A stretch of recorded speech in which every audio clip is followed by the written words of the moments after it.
అలాగే విశేషరావు నేరస్తులైనటువంటి రాజకీయ నాయకులకు గుండెల్లో రైలు పరిగెత్తేటువంటి న్యూస్.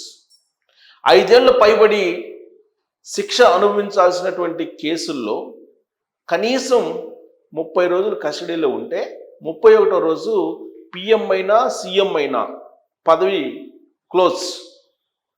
ఇలాంటి చట్టం భారతదేశంలో అవసరమా అని అంటే అవసరమే అని చెప్పి కొంతమంది అంటుంటే ఇది కేవలం ప్రతిపక్షాలని బ్లాక్మెయిల్ చేయడానికి ఉపయోగించుకుంటారు అనేది మరొక వర్షన్ వినిపిస్తుంది. దీని మీదనే దేశవ్యాప్తంగా చర్చ జరుగుతుంది. ఇది ఒక సంచలనమైనటువంటి నిర్ణయం. ప్రధానమంత్రి నరేంద్ర మోడీ గారు అధికారంలోకి వచ్చిన తర్వాత సంచలనమైన నిర్ణయాలు అనేకం తీసుకున్నారు. 370 రద్దు కానీ, సిఏఏ కానీ, పౌరసత్వానికి సంబంధించింది కానీ, లేదా నోట్ల రద్దు కానీ, జిఎస్టీ విషయంలో కానీ అనేకమైనటువంటి సంచలన నిర్ణయాలు తీసుకున్నారు. మరొక సంచలనమైన నిర్ణయం ఇప్పుడు తీసుకున్నారు. సీఎం అయినా పిఎం అయినా సరే, అంటే ముఖ్యమంత్రి అయినా ప్రధానమంత్రి అయినా సరే 5 ఏళ్లకు పైబడి కేసుల్లో ఉంటే కనుక 5 ఏళ్లకు పైబడి శిక్షలు పడేటువంటి కేసులు, అలాంటి సెక్షన్లు, ఆ సెక్షన్లో ఉండేటువంటి కేసుల్లో అరెస్ట్ అయి 30 రోజుల పాటు కస్టడీలో ఉంటే కనుక వాళ్ళు రాజకీయాలకి అనర్హులు. వాళ్ళు వాళ్ళ పదవులను కోల్పోవాల్సింది. ఇది ఎందుకు తీసుకొచ్చారు? రీసెంట్గా మనం చూసే ఢిల్లీ సీఎం కేజ్రీవాల్ ఉన్నప్పుడు జైలు నుంచే ఢిల్లీ పరిపాలన కొనసాగించారు. గతంలో అరెస్ట్ చేయగానే నైతిక బాధ్యత వహిస్తూ వాళ్ళ పదవులకి రాజీనామా చేసేవాళ్ళు. కానీ ఆ నైతిక బాధ్యత, నైతికతను వదిలిపెట్టేసి ఇప్పుడు కేజ్రీవాల్ జైలు నుంచి ఢిల్లీ పరిపాలన చేశారు. బహుశా అలాంటి లీడర్లు ఎక్కువ మంది ఉన్నారు భారతదేశంలో అని భావించి ఉండొచ్చు ప్రధానమంత్రి నరేంద్ర మోడీ గారు. అందుకే ఇప్పుడు కొత్త బిల్లుని పార్లమెంట్లో ప్రవేశపెట్టారు. దీన్ని జాయింట్ పార్లమెంటరీ కమిటీకి పంపించబోతున్నారు. సంయుక్త పార్లమెంటరీ కమిటీకి పంపించి వాళ్ళు ఇచ్చేటువంటి సిఫారసులు కూడా తీసుకొని ఈ బిల్లుని ఆమోదింప చేయబోతూ ఉన్నారు. ఈ బిల్లు వస్తే ఏ కేసుల్లో అయినా కానీ 5 సంవత్సరాలు పైబడి జైలు శిక్ష పడే అవకాశం ఉన్నటువంటి కేసుల్లో కనుక అరెస్ట్ అయితే పదవులు పోవడంతో పాటు రాజకీయపరమైనటువంటి భవిష్యత్తు కూడా ఉండదు. ఖచ్చితంగా ఇలాంటి చట్టం అవసరమే అని చెప్పి కొంతమంది అంటున్నారు. ఎందుకనంటే ప్రస్తుతం ఉన్నటువంటి రాజకీయ నాయకులు ప్రధానంగా తెలుగు రాష్ట్రాల్లో ఉండేటువంటి వాళ్ళు అవినీతి విచ్చలవిడిగా చేస్తూ ఉన్నారు, అవినీతికి పాల్పడుతూ ఉన్నారు, ప్రజా సంపదను దోచుకుంటూ ఉన్నారు, మినరల్స్ ఖనిజ సంపదని, శాండ్ని, ల్యాండ్ని, లిక్కర్, ఇలా రకరకాల స్కామ్స్లో ఇరుక్కొని ఉన్నారు. ఈ స్కామ్స్లో ఇరుక్కున్నటువంటి వాళ్ళు ఖచ్చితంగా 5 సంవత్సరాలు పైబడి జైలు శిక్షను అనుభవించిన సెక్షన్ల కిందనే వాళ్ళని అరెస్ట్ చేస్తారు. కాబట్టి వాళ్ళు రాజకీయాలకు అనర్హులుగా మారిపోయే అవకాశం ఉంది. ఉదాహరణకు జగన్మోహన్ రెడ్డి గారిని తీసుకుంటే ఆయన మీద అనేక సిబిఐ, సిఐడి కేసులు, ఈడీ కేసులు ఉన్నాయి. 16 నెలల పాటు జైలు జీవితాన్ని గడిపి వచ్చారు. ప్రస్తుతం బెయిల్ మీద ఉన్నారు. ఆయన మీద ఉన్నటువంటి కేసులు 5 సంవత్సరాలు కాదు, ఇంకా ఎక్కువే జైలు శిక్ష పడేటువంటి సెక్షన్లు ఉన్నాయి. ఆయన్ని ఆర్థిక ఉగ్రవాదిగా తెలుగుదేశం పార్టీ మొదటి నుంచి ప్రచారం చేస్తూ ఉంది. ఆయన కేసుల్లో సిబిఐ, ఈడీ ఛార్జ్షీట్లు వేసింది. ఇప్పటి వరకు వాటి మీద విచారణ ఒక్క అడుగు కూడా ముందుకు పడలేదు. ఈ మధ్యకాలంలోనే సుప్రీంకోర్టు కూడా ప్రశ్నించింది, ఒక్క అడుగు కూడా ముందుకు ఎందుకు పట్టడం లేదు అని. మరి ఇలా కేసులు ఉన్నటువంటి వాళ్ళు పార్లమెంట్లో, చట్టసభల్లో ఉన్నటువంటి వాళ్ళే దాదాపు 50% పైగా ఉన్నారని చెప్పి తెలుస్తుంది. మరి వాళ్ళందరినీ రాజకీయంగా అనర్హులు, లేదంటే ఉన్నటువంటి పదవుల్ని అనర్హులుగా ఈ చట్టం గుర్తిస్తే రాబోయేటువంటి రోజుల్లో నేరాలకు పాల్పడకుండా జాగ్రత్తగా ఉంటారనేటువంటి ఉద్దేశంతో ప్రవేశపెడుతున్నారా, లేదంటే ప్రతిపక్షాలని బ్లాక్మెయిల్ చేయడానికి, ప్రతిపక్షాలని భయపెట్టడానికి ఈ చట్టాన్ని తీసుకొస్తున్నారా అనేటువంటి చర్చ జరుగుతోంది. వాస్తవంగా బీజేపీ పర్మనెంట్గా అధికారంలో ఉండదు, ఏ పార్టీ అయినా. మరి ప్రతిపక్షాలను బ్లాక్మెయిల్ చేయడానికి తీసుకొస్తున్నారు అని చెప్పి అంటున్నారు. ఒకసారి చట్టం తీసుకొచ్చిన తర్వాత అది బీజేపీ ప్రభుత్వం ఉన్నంత వరకు అమల్లో ఉండి ఆ తర్వాత అమల్లో లేకుండా పోదు. నెక్స్ట్ ఎలక్షన్లో ఒకవేళ ఇండియా కూటమి గెలిస్తే అప్పుడు కూడా ఈ చట్టం వస్తుంది.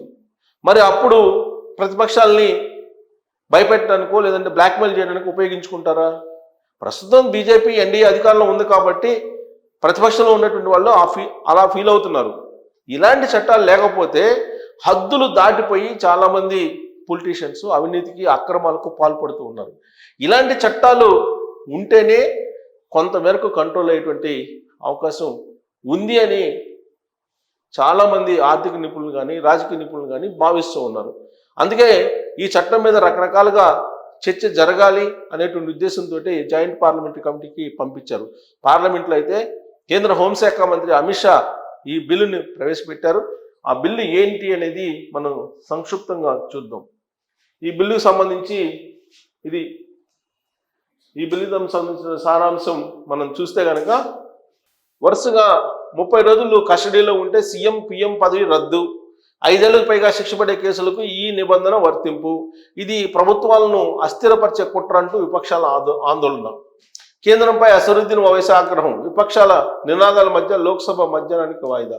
తీవ్రమైన నేరారోపణలతో అరెస్ట్ అయ్యి వరుసగా 30 రోజుల పాటు నిర్బంధంలో ఉండే ప్రధానమంత్రి, ముఖ్యమంత్రి లేదా మంత్రులు తమ పదవిని కోల్పోయేలా కేంద్ర ప్రభుత్వం తీసుకొచ్చిన బిల్లులు లోక్సభలో తీవ్ర దుమారాన్ని రేపాయి. ఈ సంచలన నిబంధనలతో కూడినటువంటి బిల్లులను కేంద్ర హోంశాఖ మంత్రి అమిత్ షా బుధవారం సభలో ప్రవేశపెట్టగా విపక్షాలు వ్యతిరేకించాయి. కనీసం 5 ఏళ్లు శిక్ష పడే నేరానికి పాల్పడి అరెస్ట్ అయి 4 రోజులు కస్టడీలో ఉంటే 31వ రోజు వారి పదవి పోయేలా నిబంధనలు చేర్చారు. వారు రాజీనామా చేయకపోయినా కొత్త నిబంధన ప్రకారం పదవిని కోల్పోతారు. దీనిని విపక్షాలు వ్యతిరేకిస్తూ ఉన్నాయి. రాజ్యాంగం 130 సవరణ 130వ సవరణ రాజ్యాంగ బిల్లు, జమ్మూ కాశ్మీర్ పునర్వ్యవస్థీకరణ సవరణ బిల్లు, కేంద్ర పాలిత ప్రాంతాల ప్రభుత్వ సవరణ బిల్లులను అమిత్ షా సభ ముందు ఉంచారు. ఈ 3 కూడా దానికి సంబంధించినవి. ఈ బిల్లులు కేంద్ర రాష్ట్ర స్థాయిలోని ప్రజాప్రతినిధులకు వర్తించేలా కొత్త చట్టపరమైనటువంటి నిబంధనలను ప్రతిపాదిస్తున్నాయి. ఈ బిల్లులను ప్రవేశపెట్టడాన్ని ఎంఐఎం అధ్యక్షుడు అసరుద్దీన్ ఓవైసీ తీవ్రంగా వ్యతిరేకించారు. ఇది అధికారాల విభజన సూత్రానికి విరుద్ధమని అన్నారు. ఈ బిల్లులో కార్యనిర్వాహక సంస్థలే న్యాయమూర్తిగా, జ్యూరీగా, శిక్ష అమలు చేసే వారిగా తయారవుతాయి. వాటికి అపరిమిత అధికారాలు లభిస్తాయి. ప్రభుత్వాలను అస్థిరపరిచేందుకు ఈ నిబంధనలను దుర్వినియోగం చేయవచ్చని ఓవైసీ తీవ్రంగా ఆరోపించారు. కాంగ్రెస్ ఎంపీ మనీష్ తివారీ కూడా ఈ బిల్లును రాజ్యాంగ మౌలిక స్వరూపాన్ని దెబ్బతీసేలా ఉన్నాయని విమర్శించారు. నిరపరాధి అని నిరూపించుకునే వరకు ఎవరైనా నిర్దోషే అనేది మన చట్టబద్ధమైనటువంటి పాలనలోని ప్రాథమిక సూత్రం. కానీ ఈ బిల్లు ఈ సూత్రాన్ని మార్చేలా ఉంది. ఇది ఒక కార్యనిర్వాహక అధికారిని ప్రధానమంత్రి కంటే ఉన్నత స్థానంలో నిలబెడుతుందని లోక్సభలో అన్నారు. విపక్ష సభ్యుల నినాదాలతో వెల్లలోకి దూసుకెళ్లడంతో సభ గందరగోళం నెలకొంది. ఈ బిల్లును హడావుడిగా తీసుకువచ్చారని ఆరోపించారు. గుజరాత్ హోంమంత్రిగా ఉన్న సమయంలో అమిత్ షా అరెస్ట్ అయిన అంశాన్ని కాంగ్రెస్ ఎంపీ కేసీ వేణుగోపాల్ లేవనెత్తారు. అమిత్ షా స్పందిస్తూ బిల్లులను హడావుడిగా తీసుకురాలేదని సంయుక్త పార్లమెంటరీ కమిటీ పరిశీలనకు పంపనున్నట్లు తెలిపారు. తాను గుజరాత్ హోంమంత్రిగా ఉన్నప్పుడు అరెస్టుకు ముందే నైతిక బాధ్యత వహిస్తూ రాజీనామా చేశారని అమిత్ షా గుర్తు చేశారు. కోర్టు తనను నిర్దోషిగా ప్రకటించేకే ప్రభుత్వంలో చేరానని తెలిపారు.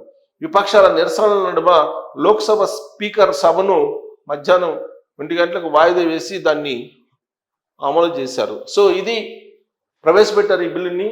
ఇది పార్లమెంటరీ జాయింట్ కమిటీకి పంపించారు ఈ బిల్లుని.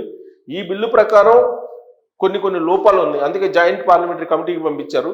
ఆ జాయింట్ పార్లమెంటరీ కమిటీ కొన్ని సిఫారసులు చేస్తుంది. ఆ సిఫారసును కూడా యాడ్ చేసిన తర్వాత మెరుగైనటువంటి విధంగా ఆ బిల్లు రూపకల్పన అవుతుంది. మరి ఈ బిల్లు అవసరమా అని అంటే ఇప్పటికే లోక్పాల్ బిల్లు ఇలాంటివన్నీ ఉన్నాయి.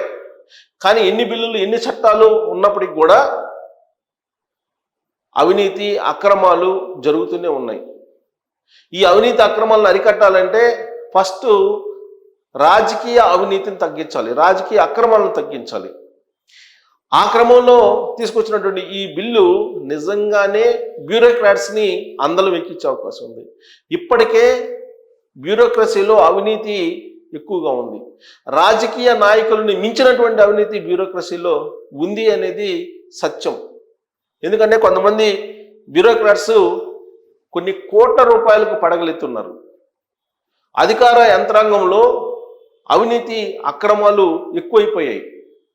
ఇప్పుడు కనుక ఇలాంటి చట్టాన్ని వాళ్ళ చేతిలో పెడితే ఇంప్లిమెంట్ చేసేటువంటి వాళ్ళు కార్యనిర్వాహక వ్యవస్థ.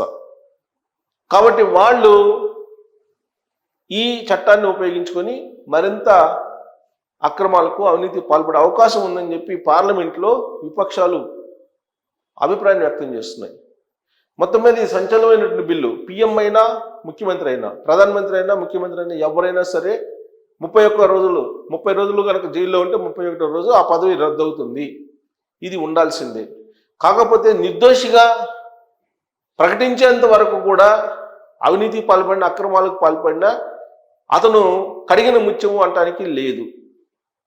చట్టంలో ఆ విధమైన వెసులుబాటు కల్పించారు, కానీ దాన్ని ఆసరాగా తీసుకొని చనిపోయేంత వరకు కూడా ఆ కేసులు తేలకుండా కోర్టుల్లో మూలిగినటువంటి సందర్భాలు అనేకం మనం చూసాం. అసలు కొంతమంది ఈ అవినీతి ఆరోపణలు ఎదుర్కొంటున్నటువంటి వాళ్ళు చనిపోయారు కూడా, ఇది తీర్పులు రాకుండానే. సో కాబట్టి ఇలాంటి వాటికి బ్రేక్ చేయాలంటే ఖచ్చితంగా ఇలాంటి చట్టాలు అవసరమే. కాకపోతే మెరుగైనటువంటి పద్ధతిలో ఈ చట్టాన్ని తీసుకురావాల్సినటువంటి అవసరం ఉంది.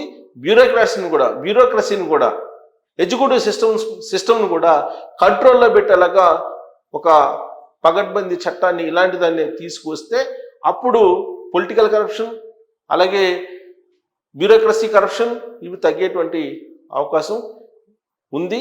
అప్పుడే భారతదేశం కూడా బాగుపడుతుంది. ప్రధానంగా నల్ల కుబేర్లు ఎక్కువయ్యారు. ఇప్పుడు వాళ్ళని అరికట్టాలంటే కనుక పొలిటీషియన్స్ని అరికట్టాలి, పొలిటికల్ అక్రమాలని అరికట్టాలనే ఉద్దేశంతో బహుశా ఆ బిల్లు తీసుకొచ్చి ఉంటారు. మరి ఈ బిల్లు మీద మీ అభిప్రాయం ఏంటనేది తెలియజేయచ్చు. Thank you.